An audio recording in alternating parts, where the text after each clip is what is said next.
এবার আমরা আসি একটু অন্য ভক্তি সঙ্গীতের দিকে।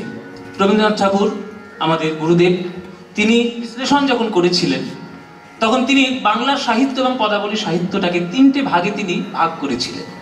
একটা চর্যাপদ, মানে সব থেকে প্রাচীন যেটি, এবং দ্বিতীয় হচ্ছে বৈষ্ণব পদাবলী, যেটা আপনারা সচরাচর শোনেন কৃষ্ণের গান নিয়ে।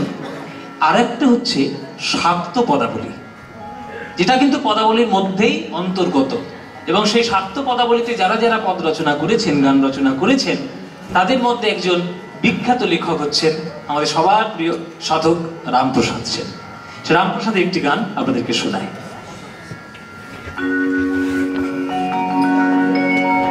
কালী কীর্তন মানে কৃষ্ণ কীর্তন যদি বলি, কৃষ্ণের নাম নিয়ে, কালী কীর্তন মা কালীকে নিয়ে, শ্যামা সঙ্গীত। এই শ্যামা সঙ্গীতও কিন্তু বাংলার কাছে বিরাট জনপ্রিয় গান।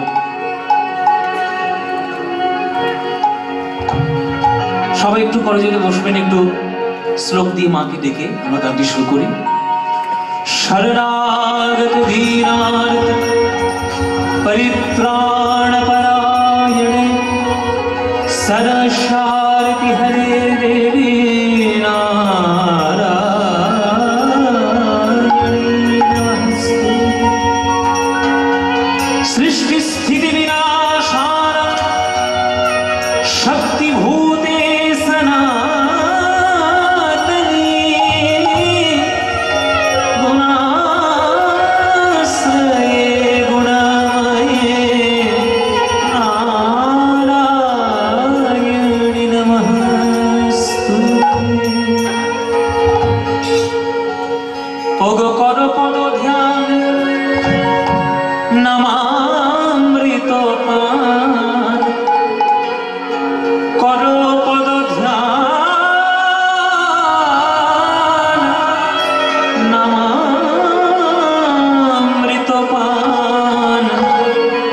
যদি হতে ত্রাণ থাকে বাসনা,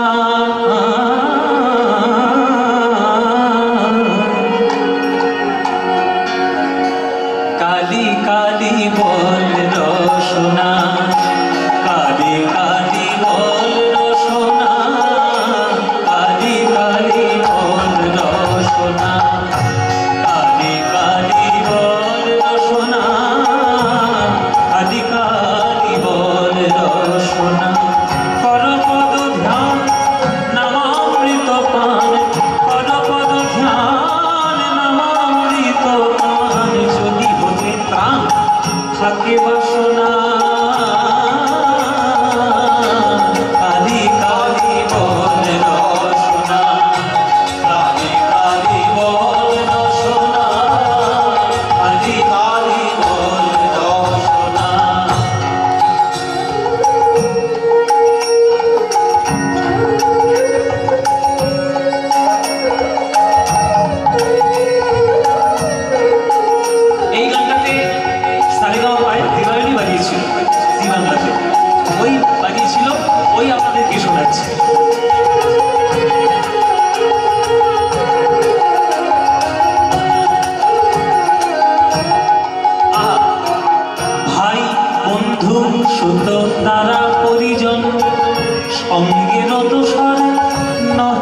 অসার ভেবে দেখো না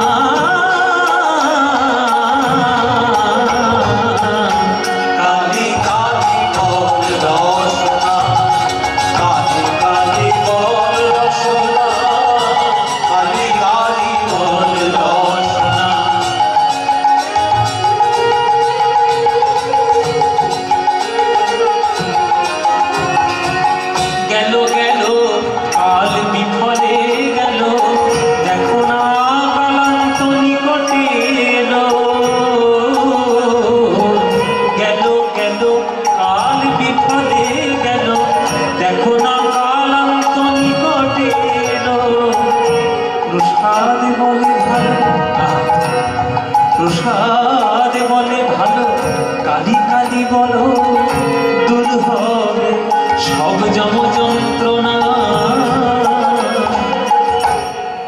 আমরা ক্লাস 7-এ আমি একটা কবিতা পড়েছিলাম, এখন সিলেবাস আছে কিনা আমি জানি না, আপনারা আমার থেকে বয়স্ক যারা বয়োজ্যেষ্ঠ যারা নিশ্চয়ই পড়েছেন।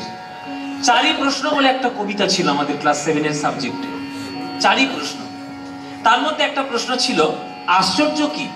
বকরূপী ধর্মরাজ যুধিষ্ঠিরকে জিজ্ঞেস করেছিলেন যে আশ্চর্য কি। সেখানে উত্তরটি একটা কবিতার ভাষায় লেখা ছিল, নিত্য নিত্য লোক সব যায় জমঘরে, যারা বেঁচে থাকে তারা এই মনে করে আমরা তো চিরজীবী না হইব ক্ষয়, অতঃপর কি আশ্চর্য আছে মহাশয়।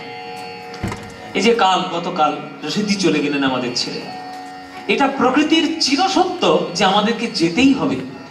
অথচ আশ্চর্য হলো এটাই, আমরা খুবই নিশ্চিন্তে বসে আছি, আমরা বোধহয় চিরকাল বেঁচে থাকবো, ও বোধহয় মরেছে।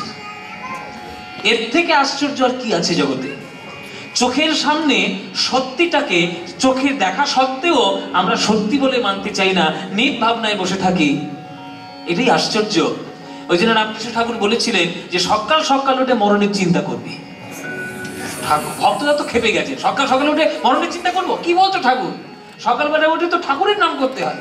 বলে না, যত মরণের চিন্তা করবি তত বৈরাগ্যের দিকে এক ধাপ করে এগিয়ে যাবি, কেননা মানুষের বৈরাগ্য একমাত্র মৃত্যু চেতনাই দিতে পারে। আজকে আমি সুস্থ আছি, আমি আজকেই যদি জানতে পারি যে আমার ক্যান্সার ধরা পড়েছে, আমি আর 3 মাস বাঁচবো, আর কি আমার একটা গাড়ি কিনতে ইচ্ছে হবে, না আমার 5 কোটি টাকা সম্পত্তি করে দিতে ইচ্ছে হবে? আমার শুধু ইচ্ছে হবে যে হে ঠাকুর, যতদিন আছি যেন তোমার চরণ ধরে বসে থাকতে পারি, তোমার চরণটা পেতে পারি। এই বৈরাগ্যের দিকে এগিয়ে নিয়ে যেতে পারে মৃত্যু চিন্তা। কারোর মাথায় যদি একবার মৃত্যু চিন্তা ঢুকে যায়, সে অন্য জগতের কোনো চিন্তা করবে না, শুধু ঠাকুরের চরণ চিন্তা করবে। যেটা মহারাজ পরীক্ষিতের হয়েছিল, যখন তিনি জানতে পারলেন যে মাত্র 7 দিন তার আয়ু, 7 দিন পরেই সর্পরাজ তক্ষক এসে তাকে দংশন করবে, সে আর কিচ্ছু করলো না, সব রাজপাট ত্যাগ করে দিয়ে ছুটে চলল সুখদেব গোস্বামীর কাছে, চরণটা ধরলো। 7 দিন এমন কীর্তন সে শুনলো যে 7 দিনের মাথায় ভগবান এসে তাকে কৃপা করতে বাধ্য হলো। এইটাই বৈরাগ্য চেতনা, এটাকেই বৈরাগ্য বলে। ওই জন্যে মৃত্যু চিন্তা প্রত্যেককে দরকার। এই জন্যই নিত্য নিত্য লোক সব যায় জমঘরে, যারা বেঁচে থাকে তারা এই মনে করে আমরা তো চিরজীবী না হইব ক্ষয়, অতঃপর কি আশ্চর্য আছে মহাশয়। এই একই কথা চিরসত্য রামপ্রসাদ গানের মধ্যে লিখে দিয়ে গেছে। গেল গেল কাল বিফলে গেল, দেখো না কাল তো নিকটে এলো।